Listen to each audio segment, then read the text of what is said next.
Então vamos lá para o bem bom, vamos fazer a reflexão sobre o reino dos Devas, né, o reino dos deuses. Melhor de todas as reflexões, a mais doce e amarga de todas elas.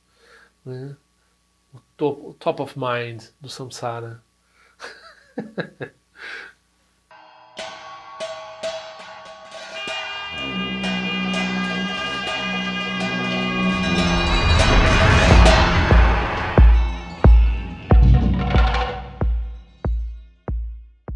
Um jeito de falar dos reinos dos deuses, que são 21, 21 classes de deuses, né? É separar em três reinos, né? Então, eu já falei sobre isso porque eles estão ligados a certos equívocos de meditação, né? Então, quando a gente se fixa no reino do desejo, tem um equívoco particular de meditação. Quando a gente se foca no reino da forma, tem um equívoco particular. E o reino da não forma tem um outro equívoco particular de meditação, né? Então, são três equívocos comuns e possíveis, mas aqui a gente está falando de meditação boa, não é essa meditação de iniciante, que está lidando com ruminação, que está lidando com o corpo e tal. É uma pessoa que está, né, sétimo passo de chamata, em diante, assim, ela vai encontrar esses obstáculos de a fixação no reino do desejo, da forma e da não forma, né? Que alguns podem dizer fixação em... Ah, eu botei, eu já fiz uma inversão nesse negócio, né? É claridade, bem-aventurança e não conceitualidade. Agora eu não me lembro de novo a ordem, mas lá no vídeo tem um vídeo de correção, que é um dos vídeos menos assistidos nesse canal, que eu falo de bem-aventurança, claridade e não conceitualidade, né? É importante esse aspecto. Eu corrijo o que eu falei no outro vídeo sobre três reinos. Eu falei sobre o que são esses três reinos, o que é o reino dos deuses, né? Então, os três reinos, na verdade, os outros cinco reinos, o reino do inferno, humano, animal, preta, semideuses, eles também estão no reino do desejo, né? Então, na verdade, o que a gente chama de reino do desejo tem a ver com algum grau de solidez. Então, o que a gente chama de desejo, na verdade, é o que produz essa experiência de fixação ao sólido, ao que tem uma aparência que tu pode pegar, coisas que se pode pegar ou ser contido no caso do inferno, celas, né? No caso do reino humano, corpos e objetos, né? E no caso do reino dos deuses do desejo, eles têm corpos diáfanos, né? Então os corpos interagem, eles fazem sexo, eles têm que nem os seres humanos, só que eles são mais fantasmas, mais translúcidos, assim, né? Então eles são menos sólidos um pouco, mas eles ainda têm uma solidez, né?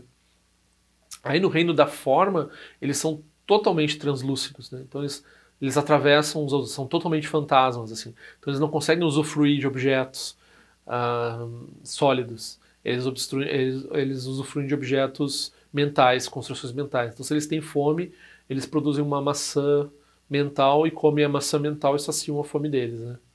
E os reinos da não forma, eles não têm nem mesmo isso. Então eles têm uma ausência, né?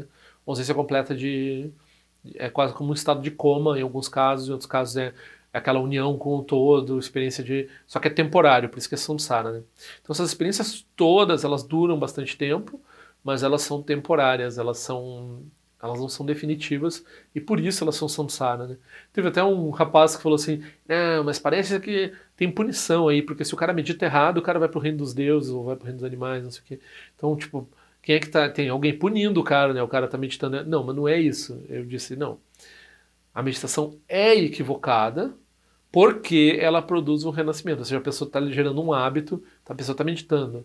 Ela está gerando um hábito de ausência mental, né? Que as pessoas acham que a meditação, a melhor meditação do mundo é não pensar em nada. Ela vai lá e ela gera um pause, né? Um botão de pause, assim. Aí não tem fenômenos, aí não tem nada, não tem pensamento, não tem nada. Não tem claridade, não tem sabedoria, não tem dharma, não tem. É só um nada, né? Aí o que, que acontece? A pessoa treina nisso, a mente dela fica treinada, ela tem um hábito mental, como se fosse uma droga, tem um hábito mental nisso. E depois, quando ela morre, ela encontra um corpo correspondente, que é um não corpo, né? Uma não existência de um corpo, uma não existência de conteúdo, que é o reino dos deuses da não forma.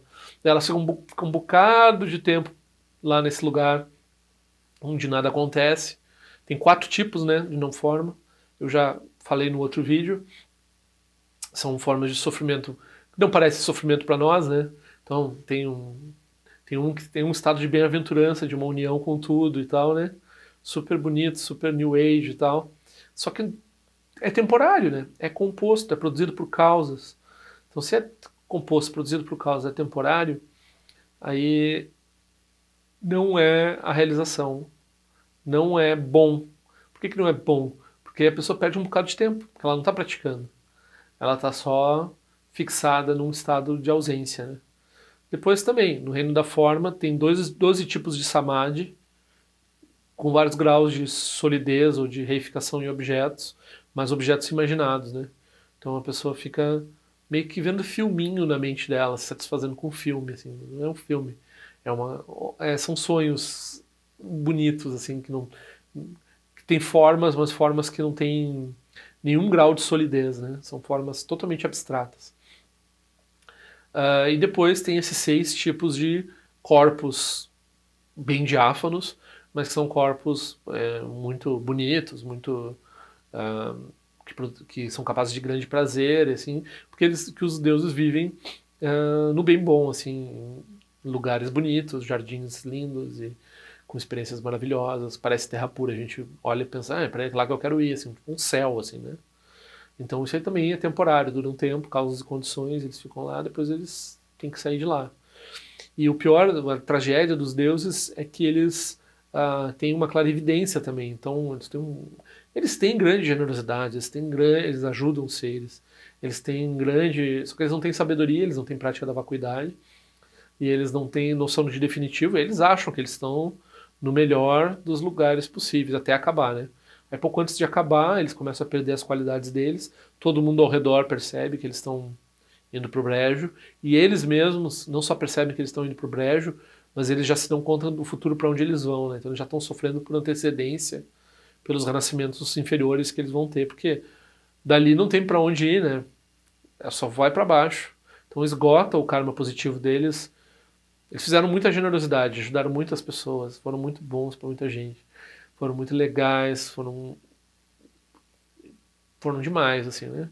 Mas aí eles não dedicaram mérito, eles não reconheceram vacuidade, aí o mérito deles dura lá 1 bilhão, 2, 3, 5 bilhões de anos, quando vê, o mérito acaba. Aí o mérito acaba, eles voltam para as outras experiências todas. E daí, outra coisa que é importante repetir, eu já repeti no vídeo anterior, todo mundo, todos os seres humanos, em qualquer classe social, todos os animais, de estimação ou não, comidos ou não, insetos ou não, no mar, na água, no ar, eles já tiveram lá. Eles já tiveram várias vezes, bilhões de vezes no reino dos deuses, também não adiantou nada. Eles depois voltaram a ser animais e agora, nesse momento, estão sendo animais. Eles já tiveram, todos os deuses também já tiveram no inferno, todos os animais, todos os seres humanos já tiveram no inferno também. Todo mundo já teve em tudo que é lugar o tempo todo. O tempo todo. Agora está num lugar específico, depois vai para qualquer um desses lugares de novo, fica um tempo lá, e daí, né? O samsara não produz nenhum tipo de satisfação verdadeira. Né? A melhor satisfação possível é essa satisfação aí de prazeres sensoriais refinados, duradouros, maravilhosos, primeira classe, né? Assim, tipo, nossa, nada no reino humano. A mulher mais bela no reino humano é uma macaca, vista como uma macaca perto do. É como a gente vê uma macaca perto do que um deus olha para uma mulher humana. Ele vê. Essa é a comparação, assim, né? Assim, as pessoas mais bonitas aqui são horríveis para eles. São muito feias. Além de ser muito sólido, né? Ah, essa pessoa aí é muito sólida. Aí, mas igual, eles estão lá no bem bom e tal, dura muito tempo. É uma coisa, situação que a gente não consegue nem imaginar, porque no reino humano nunca dura muito tempo, né? O máximo que dura é umas décadas. Para algumas pessoas muito afortunadas, depois acaba, depois a família cai em problema e tu morre, e tu tem doença, e tu já não tá 100% agora, né? Se tu é uma pessoa que tem tudo que é bom, mesmo assim tu já sabe que mentalmente tu não. Vamos dizer assim, até uma pessoa, um meditador, assim, um yogi, com todas as posses também. Então ele usufrui, né, estados de meditação e usufrui também de coisas sensoriais, a melhor comida, o chefe, não sei o que, não sei o que. Tudo isso aí é um downgrade do reino dos deuses, que é muito melhor que isso, né? Mas lá no reino dos deuses, eles ficam lá por um bocado de tempo. Assim. Eles podem durar o sol todo, né? O sol dura 5 bilhões de anos. Então eles podem ficar 5 bilhões de anos lá tomando vinho bom e... Mas aí acaba a festa também. Então, que diferença faz? A gente tá aí, tá falando da relatividade do tempo, né? Então, quando a gente pensa no tempo dessa forma, assim, de que 5 bilhões de anos, 5 minutos, se é temporário, se é condicionado, não nos garante nada, né? Então a gente não aspira, no budismo, a gente não aspira a renascer no reino dos deuses. Só para lembrar que eu imprimi esses cartõezinhos, quem quiser receber, me manda o endereço aqui pro meu e-mail. Eu estou mandando para quem me pedir, mas com preferência para aqueles que contribuíram para o canal. Então tem algumas pessoas que contribuíram e não me mandaram o endereço ainda. Por favor, me envie o endereço. Obrigado. Ali no Reino dos Deuses, é claro, tem um comentário, né, sobre as tradições outras tradições religiosas, né? Porque a maioria das outras tradições religiosas, o resultado delas, o que eles querem, o budismo coloca ali no Reino dos Deuses como algo condicionado, como algo que começa e termina, né? Então daí faz parte das disputas com essas tradições, eles tentarem mostrar como eles estão falando realmente do incondicionado, né? E nessas disputas o budismo e as tradições hindus, elas se sofisticaram muito, né? Ao ponto de que quando a gente está falando em cristianismo ou talvez em judaísmo, islã, acho que não está no nível de sofisticação desse tipo de debate, assim, né? Então, claro, se fala muito do incondicionado nessas tradições, mas o incondicionado nessas tradições vai sempre ter um mistério, vai ter uma discussão sobre uma discussão não conceitual, assim. E no budismo não é bem assim, no budismo tem explicação, né? Mas a gente vai dizer assim, bom, tudo bem, você pode estar certo e estar indo para a sua realização espiritual aí, mas a gente, como budista, a gente está cuidando. Se for assim, assim, assim, assado, vai dar no reino dos deuses. Se der no reino dos deuses, é só um tempo lá em que a gente não tem o Dharma, porque os deuses, eles só se interessam. Assim, o Dharma é muito. O Dharma é muito pé no chão, o Dharma é muito. Fala coisas desagradáveis, né? Assim, o Dharma exige da gente alguma coisa, um compromisso e prática. E os deuses não querem, né? Os deuses não querem se incomodar, os deuses querem que querem dar a chave do carro deles para nós estacionar o carro deles, e era isso. Eles não querem estacionar eles, o carro deles, né? Eles não querem, eles querem pagar para um terapeuta, pagar para um guru e tal. Resolve a minha vida para mim, porque eu não, eu tenho dinheiro, tá sabendo? Eu tô pagando, tô pagando. Então os deuses, eles não vão praticar o Dharma, eles não têm o menor interesse. Se você tivesse, nós, que nem somos deuses nem nada, a gente tem, sei lá, chocolate, festa, álcool, TV, videogame, a gente troca essas bobagens por Dharma, o Dharma por essas bobagens. Então a gente podia estar praticando Dharma, mas a gente vai lá, fica, né, comida, bebida e entretenimento, né? Então a gente não pratica o Dharma porque a gente tem esses prazerzinhos, assim, né, ridículos, né? De vez em quando tem um relacionamento, que é uma coisa que parece que pelo menos tem. Ah, não, mas tem compaixão, eu tô praticando junto com ela, não sei o quê. Aí dá uma desculpa, assim, né? Mas imagina os deuses, que não é qualquer chocolate, não é qualquer relacionamento, não é qualquer festa, qualquer show, qualquer videogame. Eles estão no ápice do ápice do ápice do ápice. Eles são seres que geraram esse mérito e produziram essas circunstâncias maravilhosas lá para eles, e eles não vão ter interesse nenhum eles vão olhar, se o Dharma for muito, se a impressão do livro for muito bonita, assim, se o professor for muito artista e muito chique, aí eles dão uma olhadinha, assim, né? De vez em quando eles, que legal esse negócio de Dharma. Esse pessoal é boa gente, né? Mas praticar mesmo, se engajar, não, nem pensar. Eles têm algo melhor para fazer na vida deles, que é usufruir das coisas que eles têm, e era isso. Então, nem um pouco interessado. Beneficiar os outros, beneficiar os outros eu beneficio já. Contribuir para a caridade ali, não sei o quê, já fiz tudo que eu tinha que fazer. Claro, se a gente está falando tudo ali no reino, nos compreensíveis ali, no reino dos que tem corpo, né? Parecidos com a gente, só que bem melhor. Quando a gente está falando dos meditadores, assim, 12 etapas de forma e das 4 etapas de não forma lá, aí a gente está falando, a gente está discutindo com gente que faz prática espiritual daí. Só que faz prática espiritual pela metade, né? Sem sabedoria, sem reconhecer a vacuidade, sem entender o Dharma de fato, só produzindo estados mentais de meditação, né? Então é uma crítica com relação a essas práticas também, né? E não é uma crítica assim, eles, é uma crítica a nós. Então a gente está fazendo a meditação, a gente fica examinando. Ah, eu estou me fixando.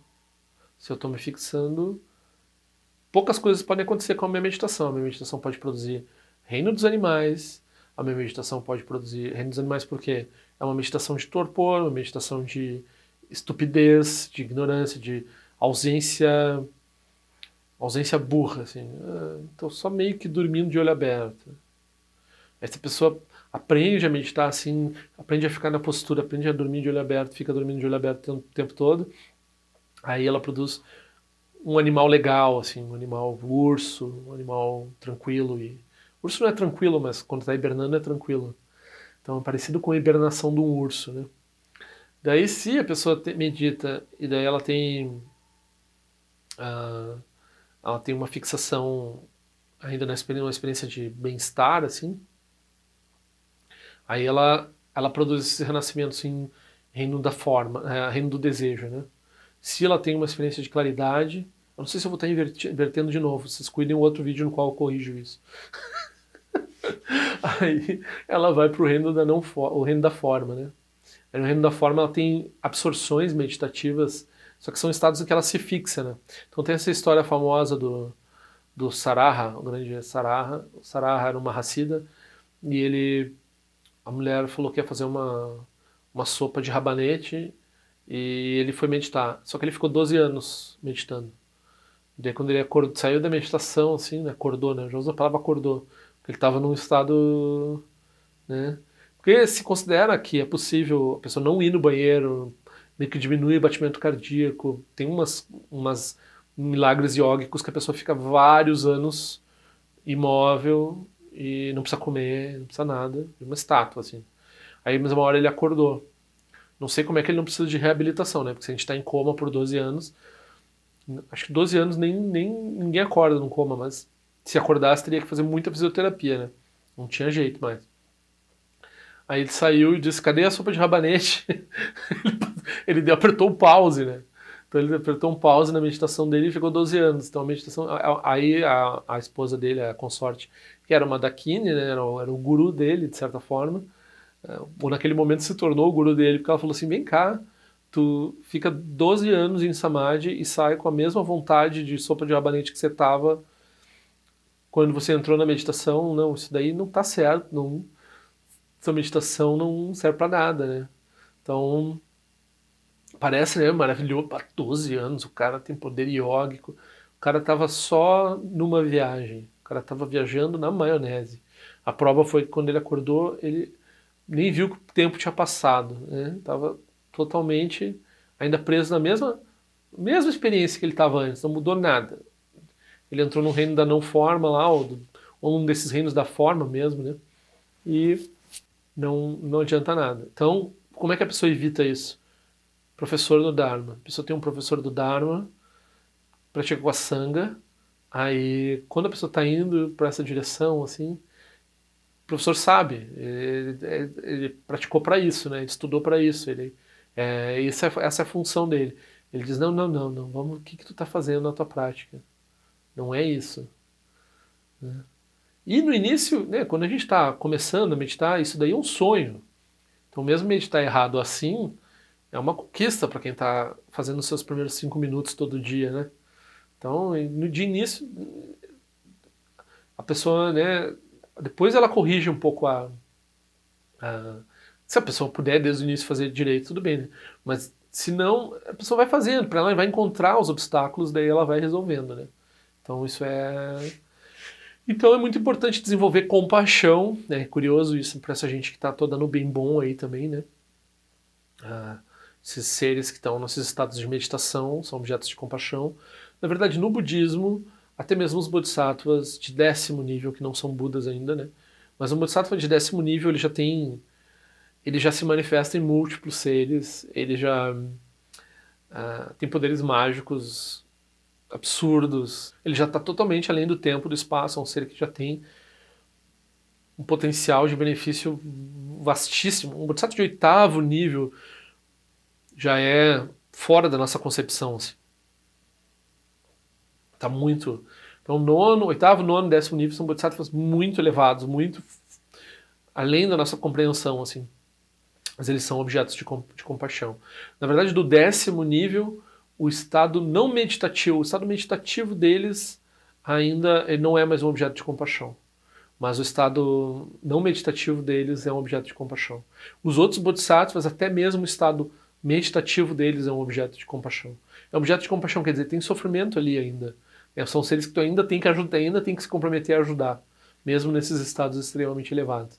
E então, né, no samsara, quando a gente está falando, não está falando nem de bodhisattva, a gente está falando do reino dos deuses, esses estados de meditação todos aí, esses estados de prazer e de boas condições que eles têm, também são todos objetos de compaixão.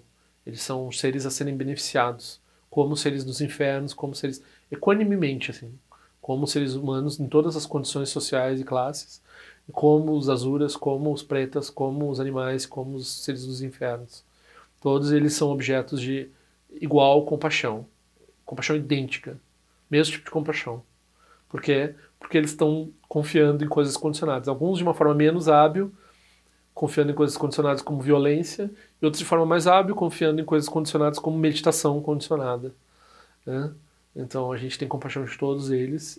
E em que posição isso nos coloca? Na posição de tomar refúgio. Tomar refúgio é ver que o Buda reconhecer que existe um ser que não está em nenhuma dessas condições aí. Não se enquadra, não está em nenhum quadrado. E isso é o Buda. O Buda não está em nenhum quadrado. Não está no samsara. O Buda não está no samsara. Essa é a ideia. Então, quando a gente está falando de entender o Buda de forma negativa, é isso. Você está estudando todas essas formas que eles se enredam aí, formas temporárias, realização, não sei o quê, para você entender o que é a realização do Buda, que é a sua própria natureza, a sua própria realização que você vai reconhecer através da prática. Então é para isso que também se reflete sobre o samsara.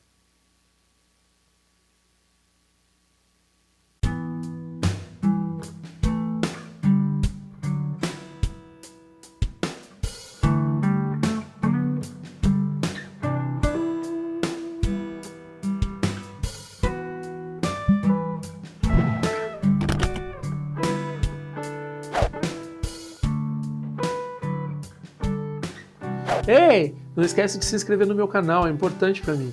Clica na sinetinha para receber a notificação e se quiser se inscreve no meu boletim informativo de forma que eu ando fazendo, o que eu ando pensando. Também para contribuir de alguma forma com esse canal, esse é o endereço.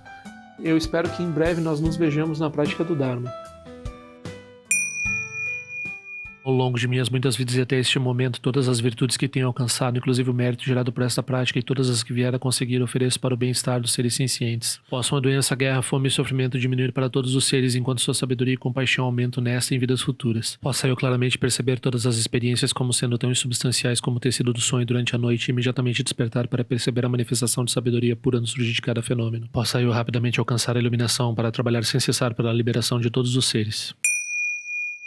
Nirawe Korajinga Sumpana Neoma Lundi Kwene Cherezin Watensin Jasoiza Pekajar Produtin Jyoche Om Sochi Jamen Champene Jirasawa Kunchatuzi Zetai Bai Mediano Jutu Piamania Jogi Sasunda Tutin Jyoche Chume Kwene Pema Sambao Sasora Jenseno Pai Garjuan Shujuku Tupeku Kuse Destinta Zindar Shinju Jigmetu Jotu Panangi Wachatunga Drupateno Muyengi Kupamalora Sanelundu Tileta Tutin Jyoche Pemeja Sum Pemeri Suche Pemetan Lachi Kusizuan Pemancho de Druma de Sojino Ni Bemelun de Jyoche Penenjo Ene Chimpote Payuri Nepadan de Basi Pechembundan Kuseja Senten Jyoche Kusun Sanje Guru Rinpoche Ngando Kondade Wajin Boja Barche Conceito Tutura Posa So Adep Sochin Lap Sochi não Sangwe Beja Shiva Dan Sampalun de Drupachelo Oma Hum Bezaguru Pema Sede Hun Ken Lo Shoson de Lo Chezalin Sason Chapapel Trojo Shosung Nangwa Damidral do Sungele Show